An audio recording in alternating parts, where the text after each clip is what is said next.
Bom dia, pessoal do sétimo ano. Eu estou fazendo essa videoaula aqui agora para postar a correção das atividades, né, da primeira semana aí do PET lá, né, que eu tinha pedido para vocês fazerem. Foi as únicas atividades que eu pedi para vocês fazerem.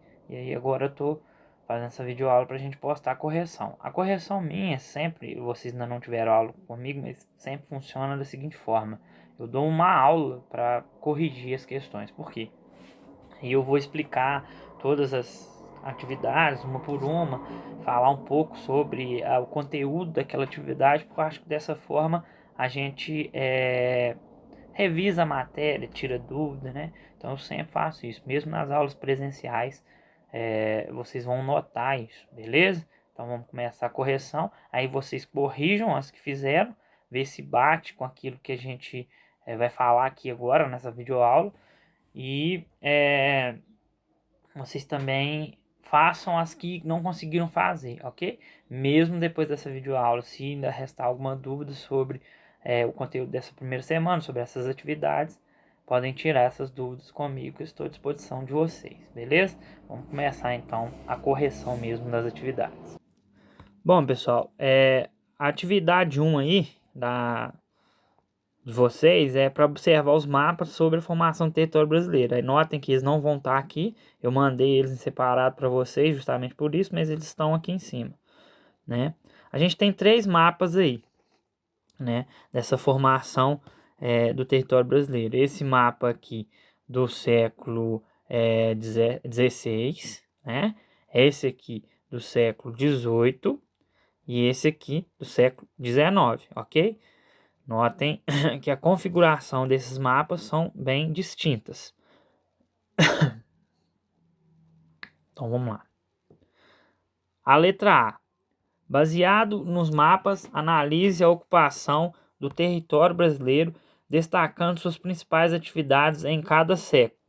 Bom, gente, se a gente for observar os mapas, então, para o 1, 2 e o 3, para observar, destacar, né, as atividades em cada século, se a gente for olhar no século 16 aqui, né, das capitanias hereditárias ainda, né, com o Tratado de Tordesilhas. Então só essa parte aqui, ó, que eu tô destacando aqui, que é de Portugal. Aqui é Espanha, a gente ainda tem o tratado ainda entre Espanha e Portugal. Então as atividades aqui ainda eram atividades muito do setor primário da economia. Qual que é o setor primário da economia? Aquele setor que lida diretamente só com a matéria-prima e não transforma ela, que é a agricultura, que é a pecuária e o extrativismo, né? Agricultura, plantação de qualquer tipo de produto, milho, por aí vai. Nessa época aí, aqui, cana-de-açúcar, né? O extrativismo é a extração de minério, de árvores e por aí vai. E a pecuária, criação de gados e por aí vai, né? Então, nesse primeiro século, aqui nesse primeiro mapa, a gente tem quais as atividades predominantes? Extrativismo, ainda, que é o extrativismo, a extração do pau-brasil, e a agricultura, que focada na cana-de-açúcar, ok? No segundo mapa, a gente já começa a mudar isso, essa configuração, né? A gente tem uma expansão para o centro do país, né? Onde hoje é o Brasil aí, onde é o mapa brasileiro hoje. A gente então tem essa expansão mais para as regiões centrais, começa a exploração maior das drogas do sertão, né? Então a gente aqui, aí voltando aí, atividades. Quais atividades que a gente tem? Continua ainda na agricultura e extrativismo. Só que a gente aqui agora vai ter um extrativismo diferente. Por quê? A gente vai ter. A gente falou que o primeiro extrativismo era a extração do pau-brasil, né? A retirada das árvores do pau-brasil. E a outra atividade predominante é a agricultura com a cana-de-açúcar no primeiro século. Aqui a gente continua a agricultura com a cana-de-açúcar, mas bem mais moderada, bem menos do que no primeiro século. E a gente vai ter então um começo de um extrativismo diferente, que é o extrativismo mineral, principalmente nesse nesse momento, o extrativismo do ouro. Ó, reparem aqui, ó, que já surgiu Minas Gerais, que vai ser o foco dessa exploração do ouro aí. Então a gente tem essa mudança do extrativismo. Continua uma atividade de extrativismo, que é extrair da natureza aquilo que ela tem para nos dar, mas não só o extrativismo da madeira, do pau-brasil, mas o extrativismo mineral nesse primeiro momento, principalmente do ouro, beleza? Aqui no século XIX a gente continua adentrando mais para as áreas centrais, a gente já vai continuar com aquela atividade econômica da agricultura, aí agora mais não só focada na cana-de-açúcar, mas em outros plantios. A gente continua com a extração mineral do ouro, no primeiro momento principalmente, mas aí extração mineral de outros minérios que continuam até hoje e são fortíssimos, por exemplo, no nosso estado, por exemplo, extração do minério de ferro, cobre, nióbio, por aí vai, né? Então, a gente continua com essas atividades muito fortes, muito pautados no país. Aí vocês podem me perguntar, e atividade industrial, ela existia? Ah, ela existia, mas ela não era tão forte ainda. A atividade industrial vai começar a ser forte no Brasil a partir do século XX, que a gente ainda está no século XIX, ó. A outra atividade que começa a surgir aqui ainda no século XIX, que é muito forte, que vai se tornar muito forte no país, é da agricultura, mas é a plantação de café. Então, nesses 3 séculos que a gente analisou aqui, o Brasil tem ainda focado muito sua atividade econômica no setor primário, que é aquele setor que não modifica a matéria-prima em outro produto, né? Agricultura, extrativismo. E pecuária também aqui, nesse terceiro momento, ela começa a se expandir mais e um dos motivos dessa expansão para as áreas centrais aqui, principalmente, é a atividade econômica da pecuária, criação de gados e por aí vai, ok? Então, nesses 3 séculos a gente tem essa característica aí dessas 3 atividades, ok? B, em quais séculos as capitanias hereditárias, no caso, ainda eram utilizadas como referência na organização do território brasileiro? Então, no primeiro século aqui que a gente analisa, que é o século XVI, que está aqui, ó, as capitanias hereditárias, ok? Então, século XVI, a resposta da B. Aí pode pôr século XVI e 17, né? Mas quem colocou só o 16, porque o 17 não está em análise aqui, tá certo também. Então, século XVI e 17, mas pode pôr o século XVI aí. Quem colocou o século XVI está certo.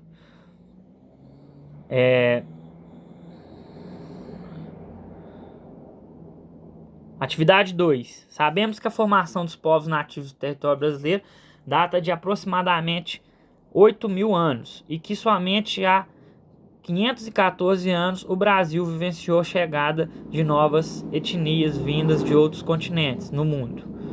Com base nisso, quais são os impactos para um determinado país que possui sua população nativa há tanto tempo se deparar com uma nova e diferente etnia? Bom, gente, nesse caso específico a gente está falando dos índios, né, que viviam já aqui há aproximadamente 8.000 anos, né, e somente há 514 anos chegaram os europeus, predominantemente no nosso caso os portugueses. Quais são os impactos aí, né, pro país e para essa etnia aí nativa aqui, indígena, né? Pro país é a modificação total dele, né? Uma devastação do território natural completa, né? Por exemplo, a gente tem biomas nossos que foi quase que extinto a partir da colonização, a partir da chegada dos portugueses, por exemplo, a Mata Atlântica, né? Então há essa modificação total do país a partir da chegada dos europeus, né? Para as etnias, para a etnia no caso os indígenas, né? Que é essa que a gente está falando especificamente, essa chegada ela vai representar uma quase que extinção da cultura deles, né? Ou uma extinção total não, mas uma extinção em grande escala da cultura indígena, porque eles vão ser escravizados, né? Eles vão ser domesticados aí, eles vão ser obrigados, por exemplo, pelos jesuítas a seguirem uma religião que eles não seguiam, que é a religião católica. Então ele tem a cultura dele vai ser quase completamente dizimada, extinta, acabada, né? Se a gente pega hoje, ano de 2020 aí, né, século 21, a gente nota poucos resquícios de população indígena no país, né? Muitas não sendo respeitadas as áreas dela, até pelo próprio governo não respeitando, né, as áreas que eles estão ali. Então, essa chegada dos europeus, ela representa um risco muito, representou ainda e assim é uma herança muito ruim para essas etnias nativas aí, nesse caso específico dos índios. Por isso até, gente, é muito importante a valorização das áreas onde se concentram essas etnias, né, os índios, as terras indígenas, porque quem realmente descobre o nosso território, quem realmente ocupa ele primeiro, são eles. Então, quem é o dono realmente do nosso território? Os índios, né? No caso específico do Brasil, quem é o dono real do nosso território é a população indígena, né? Então, por isso, até é de suma importância a proteção desses povos, ok? 3. A figura a seguir, a despeito de apresentar a delimitação territorial atual do Brasil, representa a formação espacial colonial escravista brasileira na passagem do século XVIII para o século XIX, momento fundamental para a compreensão da formação territorial do Brasil. A figura delimita as diversas atividades econômicas e demográficas do que resulta um dado arranjo espacial. Bom, gente, aí tá a figura aqui, ó. A figura é formação espacial colonial escravista do Brasil. Tá? A gente tem as áreas aí de preto canavieiro, branco extrativo vegetal, alimentício, um preto um pouco mais escuro, ou quase, esse preto é quase igual o do canavieiro, é pecuária. Aqui de cinza, minério, essas bolinhas extrativo ismo vegetal amazônico, mais branca e comunidade indígena. Beleza. Relaciona as áreas de pecuária no final do século XVIII aos biomas existentes no Brasil. Se a gente for pegar a pecuária, que é essa aqui, ó, no século XVIII, ela está predominantemente nas áreas de Mata Atlântica, que é o bioma de Mata Atlântica, e no Cerrado. Inclusive a pecuária, gente, ela é responsável muito pela devastação, por acabar muito com esses dois biomas aí, principalmente com o Cerrado. A Mata Atlântica ela vai ser muito, ela vai ser, é o bioma brasileiro que mais sofreu, né, com a ocupação da população nele, até porque é um local, né, a Mata Atlântica se estende de norte a sul, mais nas áreas próximas ao litoral.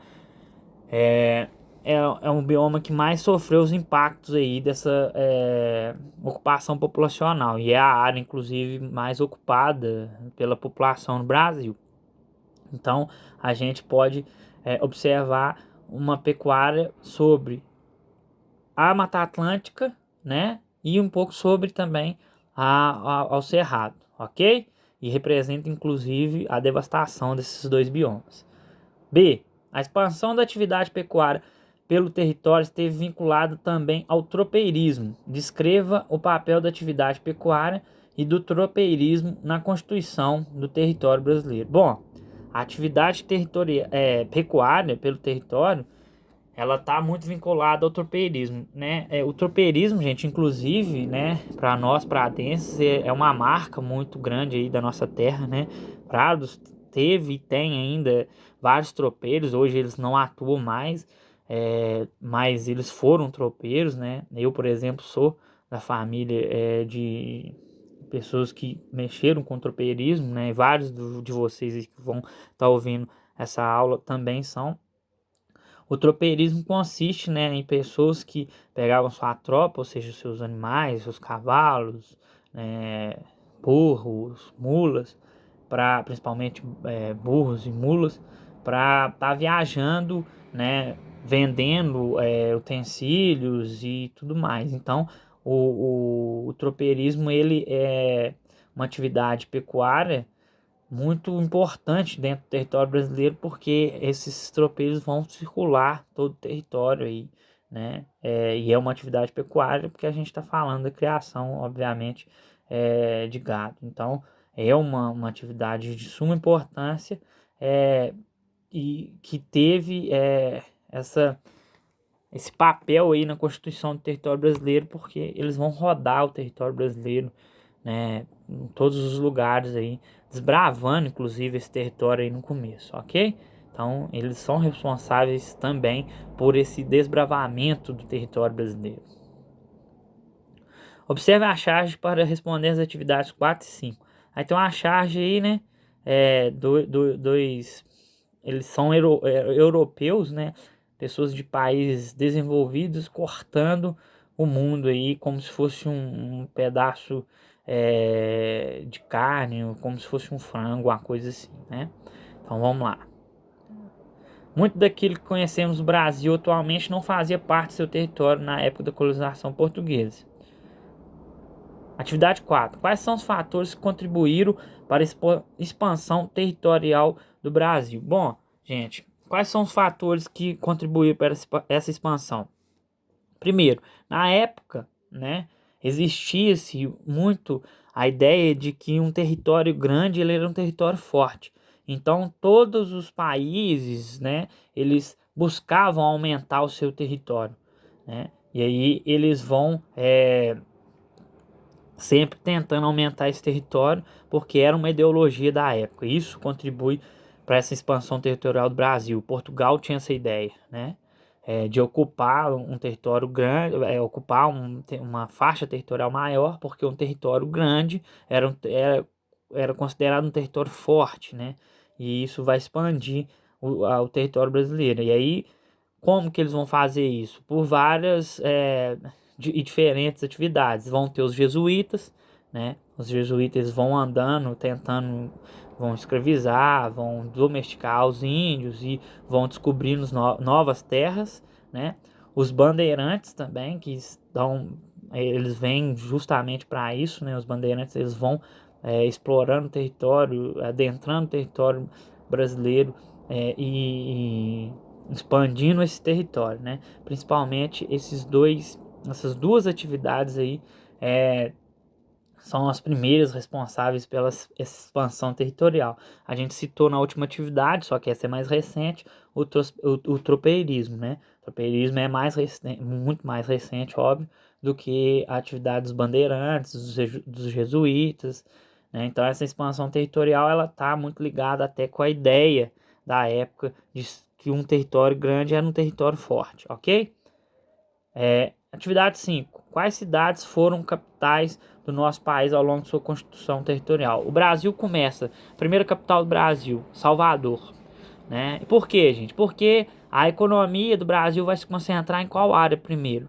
Nordeste, extração do pau-brasil e a plantação da cana-de-açúcar. Ela se destaca, ela vai predominar naquela área. Qual a segunda capital do Brasil?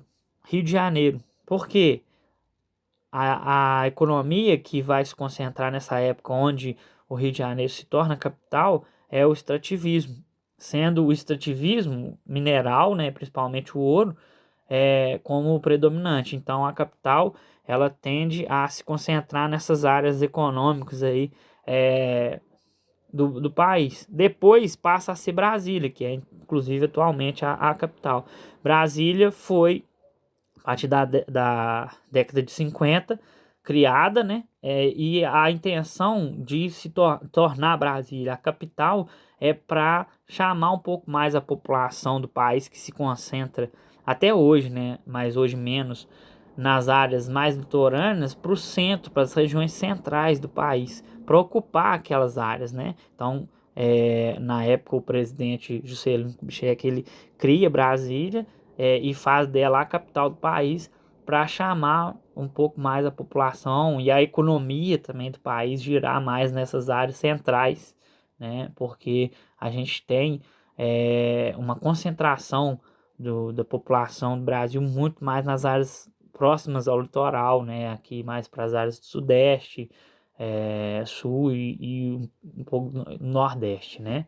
Então, essa foi a tentativa aí do presidente na época e deu até certo, porque hoje a gente não tem uma concentração populacional tão grande nas áreas mais litorâneas como nessa época. Ainda há, mas muito menos. E isso muito por causa da criação de Brasília, ok? Então, quais as capitais? Primeiro Salvador, depois Rio de Janeiro, depois Brasília. Vocês vão ver em alguns lugares Curitiba, mas Curitiba ela foi considerada 3 dias capital do Brasil. Então quem não pôs ela tá certo e não precisava de pôr mesmo não. Que as consideradas realmente que foram capitais do país é Salvador, Rio de Janeiro e Brasília, ok? Beleza, pessoal? Então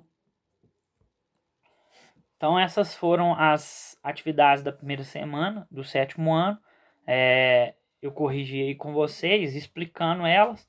Corrijam vocês, façam as que vocês não fizeram a partir do momento que vocês forem assistir essa aula, né? E se ainda continuar a persistir alguma dúvida, eu estou à disposição de vocês para tirar qualquer dúvida, ok?